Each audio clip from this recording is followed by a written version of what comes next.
Hello guys, this is me लोकांच्या शेतातून माती चोरताना. So guys, welcome to my new vlog.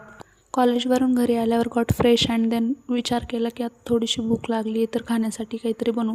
So किचनमध्ये जाऊन उपमा बनवण्यासाठी उपम्याची तयारी सुरू केली. त्यासाठी एका बाजूला पाणी गरम करायला ठेवून दिले व नंतर त्याच्यासाठी उपम्यासाठी कांदा कापायला घेतला. तो कांदा इतका तिखट होता की जेवढं माझं आयुष्य मला रडवत नाही आहे त्यापेक्षाही अधिक त्या कांद्यांनी मला रडवलं. चलो ये भी ठीक है बोलकर फोडणी टाकली आणि दुसऱ्या गॅसवर चहा ठेवला, कारण चहाशिवाय मजाच नाही. तोपर्यंत इकडे चहालाही चांगली उकळी आली होती आणि इकडे आपला उपमाही तयार झाला होता. आणि इकडे तुम्ही बघू शकता की शंकरपाळ्यांनी चहामध्ये बुडून त्यांच्या प्राण्यांची आहुती दिलेली आहे. तोपर्यंत घेतलेले ज्ञान वाहून जाऊ नये म्हणून सकाळी आंघोळ न केल्यामुळे आता आंघोळीसाठी पाणी गरम करायला ठेवून दिले. पाणी गरम होईपर्यंत कुंड्यांमध्ये माती भरून घेतली व सगळी झाडे वेगवेगळ्या कुंड्यांमध्ये लावून घेतली. पैसे नसले तरी चालतील, पण मनी प्लांटचं झाड मॅन्डेटरी आहे म्हणून त्यालाही एका काचेच्या बाटलीमध्ये लावून घेतली.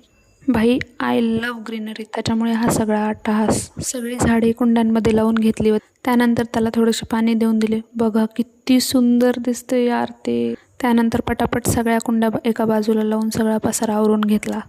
त्यानंतर सांडलेली सर्व माती झाडू मारून क्लीन करून घेतली.